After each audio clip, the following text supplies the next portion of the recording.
가기사는 증시 각도기. 안녕하세요, 증시 각도기 TV 시청자 여러분, 투자자 여러분, 독일마을 여러분, 청취자 여러분, 모두 반갑습니다. 아주 차가운 날씨에 영하 10도가 넘는 차가운 날씨의 아침입니다. 그러나 하늘은 청명합니다. 미국 주식시장도 청명하게 마감이 되었습니다. 네, 미국 시장 전반적인 흐름 한번 먼저 살펴보고 넘어가도록 하겠습니다. 트래픽이 많이 걸리니까 볼 거 먼저 빨리 보도록 하겠습니다. 자, 핀미즈닷컴의 그 그림들을 보면 전반적으로 굉장히 많이 올랐습니다. 네, 오늘 달러가 약세였기 때문에 원자재도 많이 올랐는데, 네, 유가도 많이 올랐고요. 빅테크 모두 많이 올랐고, 반도체 주식도 꽤 큰 폭의 상승으로 마무리되어서 한국 증시도 좋을까 하는데 마이크로는 오르지 못했어요. 그게 이제 오늘 쪽에 좀 특징적인 부분이고요. 그리고 테슬라가 이게 어떻게 하되나, 이거 계속 빠지네요. 계속 빠지고 있습니다. 이게 이제 참 결국 항복을 시키나요? 투자자들 항복을 시킬 때까지 빠졌다가 올라가나요?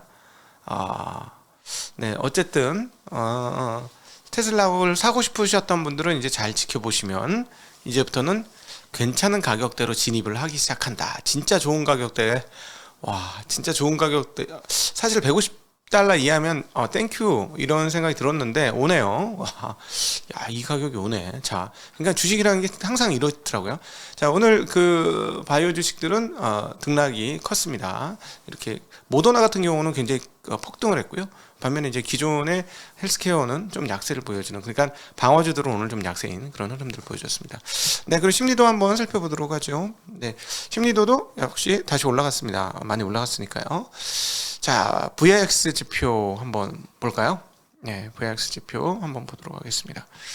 자, 너무 차트를 많이 만들어요. 자, VIX 지표가 변동성이 좀 커지면서, 즉 하락을 하면서 쭉 올랐던 게 쭉 하고 빠졌습니다. 자, 여기 22인데요.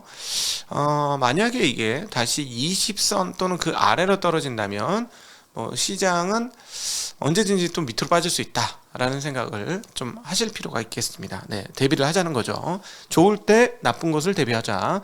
마냥 즐기지 말고, 네, 그렇게 정리해 볼 수 있겠습니다. 자,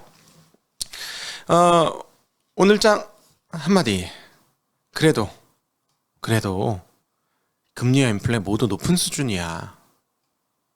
그쵸? 네, 인플레이션, 금리 모두 높은 수준이야. 네, 오늘 이렇게 상승한 데는 이미 소식을 들으시면 잘 아시겠습니다만, 전일 발표된 기다렸던 미국의 소비자 물가지수 CPI가 예상보다 낮게 나왔기 때문입니다. 자, 헤드라인 기준으로 그냥 대표 CPI는 7.1% 전년 대비 오른 것으로 나왔습니다. 전월은 얼마였을까요? 7.7이었고요. 예상은 얼마였을까요? 7.3이었습니다. 그리고 핵심적인 에너지와 음식료를 제외한 핵심 CPI는 6.0이 나왔습니다. 전월은 얼마였을까요? 6.3이었습니다. 예상 6.0이었습니다. 대체적으로 예상과 전월 대비 하락하는 양상을 보여줬죠. 코어가 떨어졌다는 게 상당히 크고요. 또 하나, 전월 대비가 빠지면 시장이 크게 반응할 것이다 라는 말씀을 드렸는데, 네, 전월 대비도 상당히 빠졌습니다. 전년 대비 7.1% 빠졌던 소비자 물가 지수는 전월 대비 0.1% 올랐는데요. 이전엔 얼마 올랐었냐면 0.4% 올랐습니다. 전월 대비 많이 빠졌죠. 야, 드디어 많이 빠졌습니다. 자, 이거 전월 대비 마이너스 나오면 어떻게 될까? 연준이 금리를 올릴 수 있을까? 이거 전월 대비 마이너스 한 석 달 나오면은, 네. 자, 근원 소비자 물가 지수의 전월비는 0.2% 나왔습니다. 전월 대비 0.3% 오르는 것으로 근원 CPI가 나왔습니다. 네, 근원 CPI도 전월 대비 상승폭이 줄어드는 그런 양상을 보여주었죠. 자, 그래서 이제 시장이 어떻게 됐냐? 전반적인 이제 그 시장 흐름들 한번 살펴보도록 하죠. 어제 하루짜리 흐름들을 살펴보면 어떻게 됐냐면, 이거는 그 나스닥 지수니까 우리 눈에 익은 봉차트로 갑시다. 자, 봉차트로 가면 빵 하고 올라서 시작했어. 아싸리 이러고 좋아 이러면서 시작을 했는데, 생각을 해보니까 7%가 금리가 이게 낮은 거니? 인플레이션이 낮은 거니? 그건 아니잖아. 그리고 이제 이번에 0.5% 올라가지고 이제 4%대 중반에 가면 이건 낮은 금리니 높잖아 하면서 이제 질질 새는 그런 흐름들을 보여줬고, 어제 오른 것도 있잖아요. 어제 오른 거에 대한 그런 피로감도 조금 있으면서 상승폭을 상당히 반납하면서 겨우 1% 오르고 3% 올랐었거든. 3%? 3% 올랐었는데 겨우 1% 상승으로 마감이 되는 모습 확인할 수가 있었습니다. 자, 이제 우리는 구체적인 내용들을 한번 살펴볼 필요가 있죠. 네, CPI가 이제 떨어져서 좋다 하는 건데, 이제 구체적인 내용을 살펴보면서 우리의 미래를 한번 점쳐보도록 합시다. 우리가 그동안에 CPI 떨어질 거라고 여러 번 얘기를 드렸고요. 그 근거로 이제는 집값이 떨어졌으니까 렌트비도 떨어질 거고, 이제 중고차값, 자동차값 다 떨어질 거야 라고 했는데, 보시죠. 어떻게 되는지 세부 항목들 파악해 보도록 하겠습니다. 자, 주거비요. 주거비 올랐어. 웬일이야. 주거비 올랐네. 6.9에서 7.1로 올랐고요. 렌트는 소폭 떨어졌네요. 소폭 떨어졌어요. 이게 좀 가열차게 떨어질 거라고 봅니다. 내년도에. 요 부분이 요 주거 렌트가 CPI에서 차지하는 비중이 매우 크죠. 한 4할 정도로 알고 있으니까. 자, 가솔린. 자, 우리 매일같이 가솔린 가격, 원자재 가격 하면서 가솔린 가격 말씀드렸죠? 많이 빠졌다. 자, 그런데 지금 12월 달에 와서 더 급격하게 가솔린이 빠지고 있는 거 보셨죠? 자, 이건 11월치입니다. 17.5%에서 10%로 떨어졌어요. 다음 달은 어떻게 된다? 더 떨어진다. 이건 확실하다. 그죠? 우리 가솔린 가격 지금 떨어진 거 맞아요. 2달러대 초반까지 떨어졌어요. 중반 하던 게. 자, 그러니까 이건 무조건 떨어진다. 자, 에너지 가격 보시죠. 17.6에서 13.1로 떨어졌습니다. 자, 중고차. 카바나 망했습니다. 아니, 죄송합니다. 망하지 않고 카바나 폭락했습니다 라고 말씀드렸었죠. 49% 폭락하는 걸 말씀드렸는데, 중고차가 뭐가 안 남는 거죠. 자, 마이너스가 떴어요. 저는 처음에 중고차 값이 왜 올랐지? 3.3%로 왜 올랐지? 이상하다 했더니 자세히 봤더니 마이너스야. 네, 마이너스. 자, 신차 가격은 어떻게 될까? 생각보다는 또 좀 덜 떨어졌어요. 신차 가격은 아무래도 반도체나 이런 것들 가격이 올라서 전반적으로 전년 대비나 예전 대비 인플레이션 반영하면서 오를 수는 있지만, 이제 오르는 폭은 어떻게 될까요? 떨어질 것이고요. 그 다음에 세일이 시작될 겁니다. 그럼 더 떨어지겠죠? 네, 떨어질 거라고 봅니다. 음식료는 거의 안 떨어진 게 없어요. 네. 자, 이렇게 내부 항목을 살펴보니까 다음번도 어떻게 될지 대충 보이죠? 네, 대충 보입니다.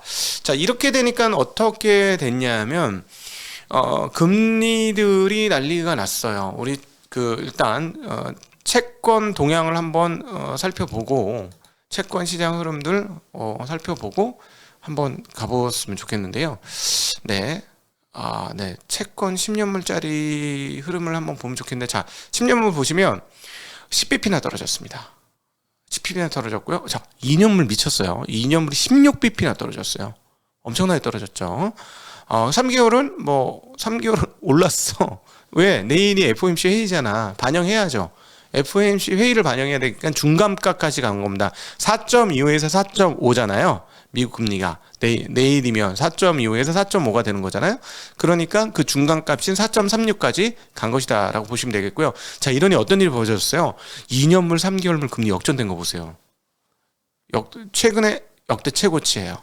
14bp 넘게 금리가 역전됐습니다. 그쵸? 3개월물 금리가 더 높아요. 0.14%. 자, 10년물하고도 80bp 넘게 벌어졌습니다. 오히려 10년물과 2년물은 70bp대로 금리물 그 폭이 오히려 조금 역전 상황들이 좀 줄어들었죠. 근데 장기물은 그렇게 큰 변동은 아니었다라고 볼 수 있습니다. 자,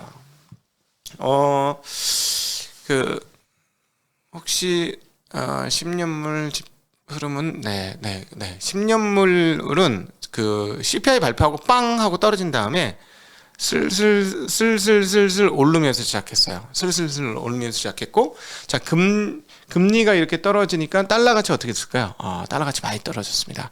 달러 가치 한번 살펴볼 필요가 있을 거거든요. 자, 달러 가치 한번 흐름들 곧 살펴보도록 하겠습니다. 자, 이거 하루짜리로 살펴보도록 하죠. 네. 자, 이렇게 뚝 떨어졌어. 뚝 떨어졌다가 제대로 못 올랐습니다. 얘는 제대로 못 올랐고요. 10년물 국채 한번 살펴볼게요. 10년물 국채는 조금 궤적이 달라요. 비슷하긴 하지만, 네, 보시면 얘는 아이고 왜 이래? 네, 왜 뒤로 가? 빨리 와, 돌아와. 네.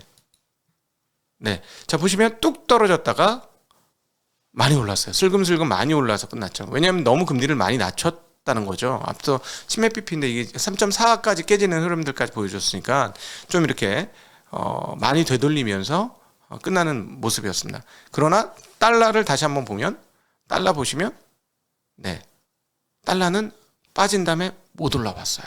그래서 이제 전반적인 그 달러 그 동향, 외환 동향 한번 같이 살펴보도록 하겠습니다.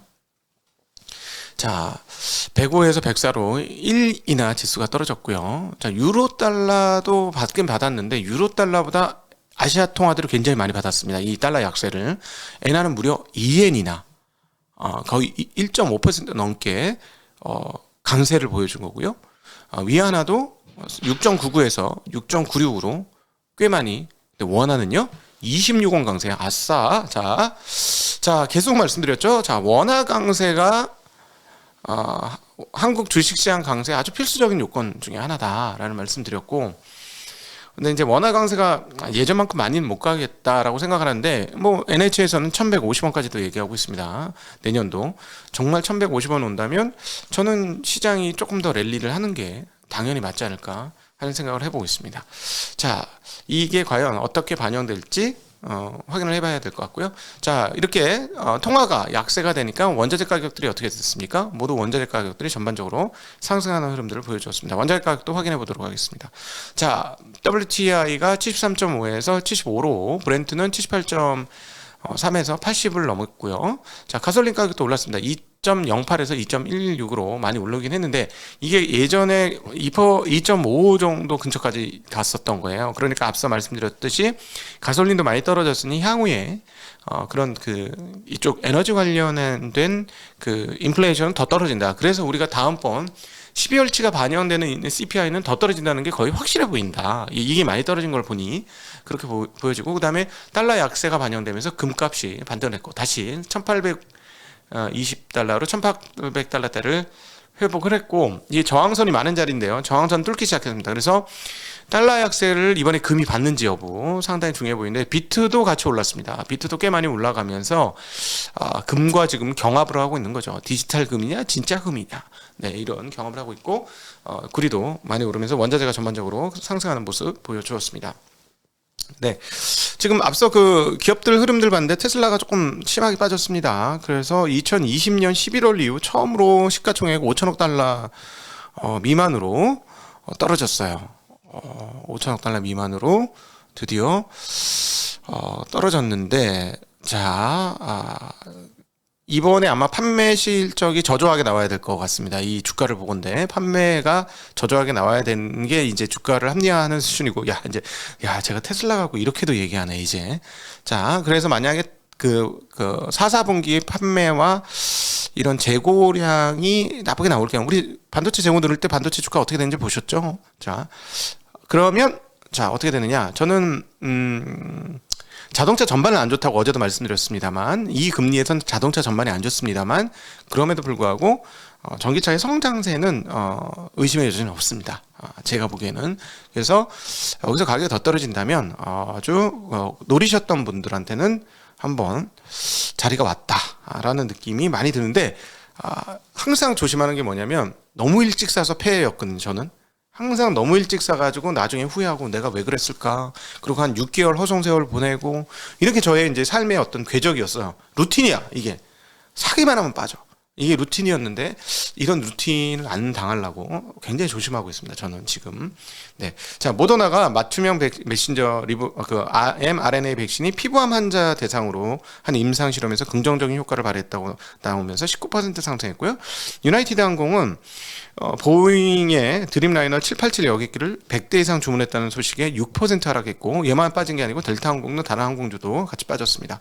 자, 지표들 발표된 것 중에 소비자 물가지수 발표를 해드렸습니다만, 독일 물가지수가 10% 전년 대비 오른 걸로 나오는데, 이전에는 10.3이었는데요 10.4였고요 전월비가 재밌습니다. 전월비가 독일이 이전 달에는 0.9% 전월 대비 물가 상승했는데 이번에 0.5로 독일과 이제 유럽 쪽도 조금 이게 상승폭은 둔화되고 있는 양상이 나온다라는 거 보여지네요. 그럼에도 불구하고 이번 겨울이 너무 춥게 될 경우에는 가스 가격이 올라서 전반적으로 물가가 높을 것 같고요.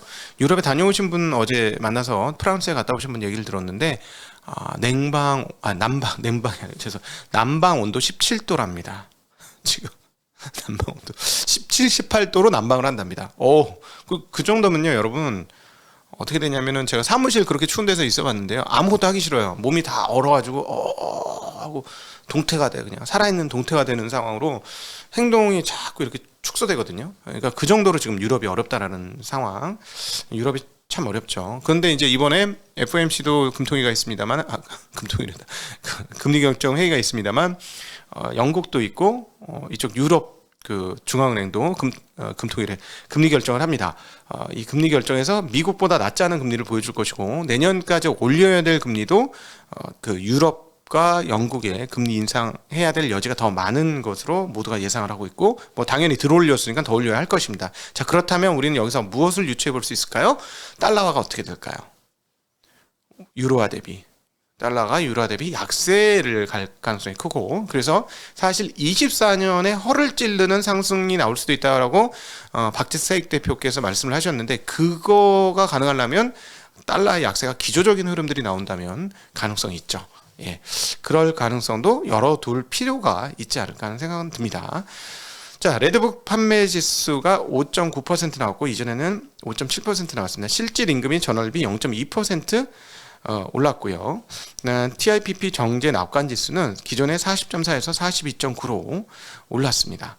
자, 그러니까 지금 미국은 경기가 나쁘지 않아요. 소비자 지수도 나쁘지 않아요. 모든 게 별로 나쁘지 않은. 미국은 참 자기네 혼자 좋으네. 그럼에도 불구하고 그 인플레이션 때문에 인플레이션이 낮아지기 때문에 금리의 상승폭에 대한 고민들이 이제 상당할 거다. 자, 이제 중요한 패드워치 확인해 보도록 하겠습니다. 자, 이제 이걸 다시 봐야 될 때가 됐죠. 시장이 어떻게 생각할까? 이번에 뭐 여전히 거의 80% 가까이 0.5% 금리 올리는 정도 수준으로 지금 생각을 하고 있습니다. 근데 다음 달을 보시죠. 뿅. 네. 다음 달에 이제 올라간다고 보는데 0.25% 올릴 거야 라는 사람들이 많아지기 시작했어요. 0.5가 아니라 4.75에서 5.0이 아니라 4.5에서 4.75 올릴 거라고 보는 사람이 많아요. 자, 그 다음 달까지 볼까요?